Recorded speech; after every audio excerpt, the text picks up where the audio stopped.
Since starting this new job about 3 to 4 months ago, I've been very lucky and fortunate to be able to try some new hobbies. So one of them being golf. And as you can tell, I'm not very good at golf. I am getting some golf lessons, but in this video, I kind of want to share a story, a thought about the journey of learning, the ego, and what I've learned through the various hobbies that I'm trying out. So I kind of hope this helps you in advance, this video. Now, I was talking to my coach, my golf coach. So at the moment right now, I'm just practicing drills, but I was talking to my golf coach who's giving me some drills to do. He was giving me a story of someone else. He was saying that these drills are very important. So the drill I'm actually doing is I'm doing a half shot. So I'm dropping the golf club to make my swing a bit more shallow. Because the problem is I'm coming too high, or I think whatever the opposite of shallow is, I'm coming the opposite of shallow. And what this drill will do is help shallow my swing, which is a lot better. Because I'm having issues of getting the ball curling off to, when I hit it, it goes to the right.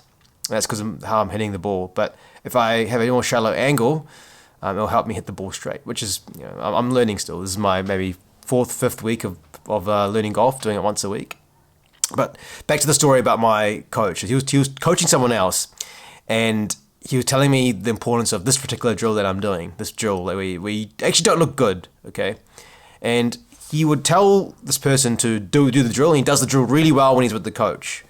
But when he's hitting balls by himself, not with the coach, but the coach would be coaching someone else and looking at them from afar, you'll notice this person will just be swinging it really hard, doing full swings, not actually doing the drills. And a word that came up was ego. Okay, so you've probably heard ego quite a lot of times, but in the context that I'm going to be using or saying ego, we're talking about ego is the enemy, but ego is what we want. Well, the ego wants us to look good in front of others. All right, so the ego wants us to look good in front of others. So you can tell with this drill, you look pretty foolish, right? You're not hitting the ball far. You look kind of, I don't know, you look a bit strange. I'm probably not doing it perfectly, but you look a bit strange doing this drill. You're not hitting the ball far, and other people are around. As you can see, I'm in the rain. And that's probably a deliberate choice because not many people are going to be in the rain. It's not people are going to be watching me, so I can kind of do it in peace. But the idea is we want to look good in front of others. That's the ego. We want to hit the ball far because that's our feedback. Our feedback is if we hit the ball really far or look good in front of others, we've done a good job.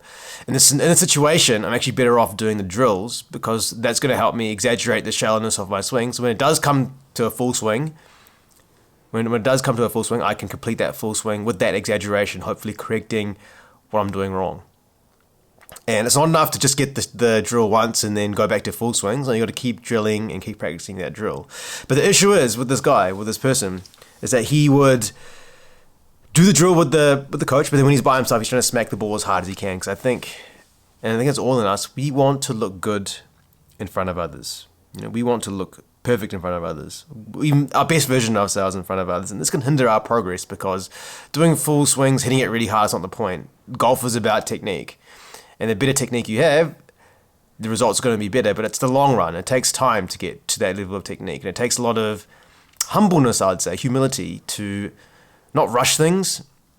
And you're going to learn that, I think, with nearly every single hobby you do, everything that you do. It's even hard to start new things, is that the ego, we want to look good in front of others, or it's hard to, realize that you're not actually as good as you think you are. You have to drop things down and do silly, monotonous drills like this one here to get better in the long run. And I know most people can do this fine.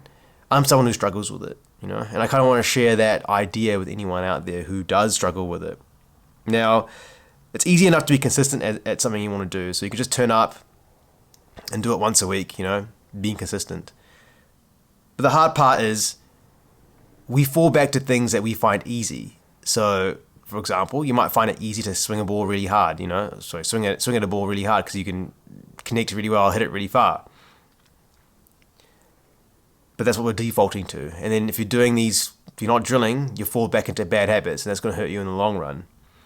But from what I learnt, even at my job I was talking to my boss, is that learning should be difficult. It should always be hard. So here's an example. It happened this week. I was at a dance class, and I was really looking forward to the dance. I was really looking forward to the dance class, and then at the end of the dance class, I couldn't get this particular move. And I thought I was a complete failure. I should quit. And I saw this. There was a person who was showing us videos of people who were dancing, and there were two people dancing there, two attractive people. They were just so good, and I was thinking to myself, I could never get to that level, just dancing once a week. And what's the point? I should just give up. But I was put into a level of discomfort, right? Like the lesson didn't go perfectly, which is normal. It should be difficult. I mean, if a lesson went perfectly, then you're not really learning, right? Learning is a process of going through difficulty, going through discomfort, and learning through that. And that's what a lot of people don't do, for myself even. I thought that to be perfect, you had to get everything perfectly, learn everything perfectly. So about 6 months ago, I started doing Brazilian Jiu-Jitsu. So you can say this video is kind of a recap of that. I'm probably coming to this is probably the best part of the video, I think. So it's kind of, if you've stuck this far, you deserve this reward. I think this is the most action-packed and best kind of information to provide you. But in Jiu-Jitsu, that's where you learn about the ego the most. It's the most humbling thing you could possibly do. Okay, most supportive thing as well, because everyone at the gym, you're in a vulnerable position. You're in a very vulnerable position where that you can get maimed, you can get arms snapped off, you can get choked to death. It wouldn't happen, but that's generally the position you're in. You're very vulnerable compared to anything else you would do. You would never do that with other people. And you're in positions, very awkward positions where, you got your facing their privates, basically. That's what it's like in Jiu-Jitsu. So you can see you've broken the barriers down. You can be very vulnerable in front of everyone, which is great, But Jiu-Jitsu is a humbling experience. And you'll learn that starting something new, you're not going to be very good at it, especially at my age of 30. You got things that you're probably doing that you are pretty good at and comfortable with. But then when you start something new, it's a whole new story. You got people who are a lot younger than you, a lot smaller than you, who can put you in a knot, basically. Now, there's a book I'm reading. It's called Jiu-Jitsu University. I'll get the author. Yeah, so the book is called Jiu-Jitsu University. It's written by Saulo Ribeiro, but it's also co-authored by someone else. And I do apologize, I don't have it on me. But there's some fantastic ideas and quotes in this. And I want to share those quotes with you today. So a quote that I found was, this is a really good quote from the book. Ego is the biggest hindrance in reaching a high level of jiu-jitsu. Often, it is difficult to compartmentalize your ego, especially when you have to perform in front of the class. It is natural to worry about how good you look, but to be good, you cannot have that mentality. So like we said, we're coming back to how you look in front of others. And he says here, don't try to look good. It is not important that others are watching while you are failing. It only matters that you try. So coming back to golf, you want to look good, you hit the ball really hard. But if you want to really get better, you have to practice the drills and look silly in front of others. You have to be willing to look dumb in front of others to truly succeed. Practice jiu-jitsu with a childlike mind. Have you ever considered why children have such an accelerated learning curve? Part of the reason is that they are more concerned with enjoyment than ego. The same thing comes with learning any hobby that you do. Anything you learn, you just have to enjoy it. Don't worry about being the best. Just enjoy the process in doing it rather than the result of becoming, the best person, the most admired. You have to enjoy it for yourself. And I think something that I always come back to is I've talked about it before, is compare yourself to if you didn't do the thing at all, Would you be happy not doing the thing at all? If you're not happy not doing the thing at all, then don't do it. But if you feel unhappy that if you weren't doing it, then do it. Okay, and I was talking to my coach at Jiu-Jitsu, and he was talking about this as well. So when you're in Jiu-Jitsu, you got this thing called rolling, which is kind of like sparring. So imagine like practicing. So you got two kind of camps. You got competition in Jiu-Jitsu, and you got just the practice itself. And I believe you don't have to compete in Jiu-Jitsu to get better. You can compete in Jiu-Jitsu, but you can just do Jiu-Jitsu for the fun of it, for the practice of it. That's what I believe. And in the book I was just mentioning too, the author mentions that too, that it's about the quality of your training partners, not the competition that makes you better. But when you're rolling, the goal of rolling is not to submit someone. Now, one of my friends said to me, if you're trying to win, you've already lost. So the goal of rolling is not to submit. The goal of rolling is to learn. And in order to learn, you must be putting yourself in a position where you're going to fail. And if you fail, you look stupid in front of others. And if you look stupid in front of others, the ego doesn't like that. But that's how we learn and grow and get better. But obviously, if you're in a competition setting, you want to practice what you've practiced. You want to do what you're really good at in order to win. But then you kind of see that but even competition in itself can be a learning curve. But then you can see with rolling, your point is you want to be trying things, risking things at a point of almost failure. And that's something I struggle with as well, because I always want to try and submit or not be submitted, But I should be in a position where I'm learning.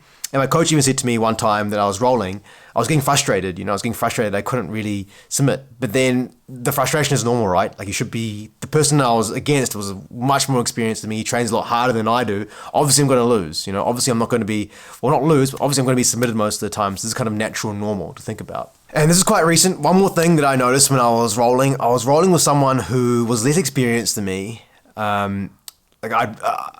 All white belts are crap, right? I'm a white belt, and all white belts are crap. But I was rolling with someone who was less experienced with me, and then they were trying to give me tips and tell me what to do, and that really kind of annoyed me, But I just had to catch a breath and think to myself, you can learn from anyone. This person's trying to help you out. You can learn from anyone, people who are less experienced with you.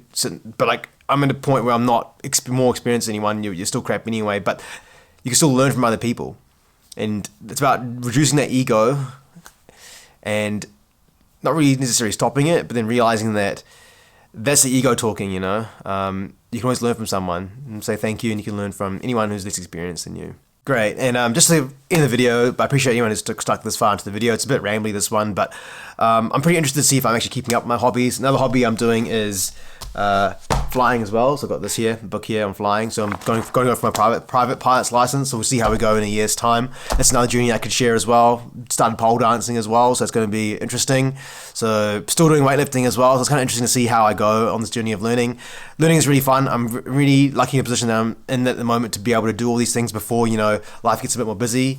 Another thing too is I think that when we say we want to do things when we're less busy, that never happens. So you might as well just start it now. That's why I've done all these things. Obviously, monetary costs is another thing too, but I'm fortunate to be in a situation that I don't have to worry about that too much. So I'm very lucky. And I just want to learn new things. I think life is great when you learn new things. I know I'm going to be happy in myself in the next 10 years. We'll just see what happens, right? Bit of a random video, but I want to talk about learning, ego, putting yourself in a position where you're not comfortable. That's the whole crux of the videos. You've got to be willing to look dumb in front of others to be successful, and not a lot of people can do that. It's a bit of a scary thing. So let me know what you think about learning new things and ego, and your tips on learning and how to get better at things. I think it's this emotional journey, spiritual journey that we're on. As always, stay focused and talk soon.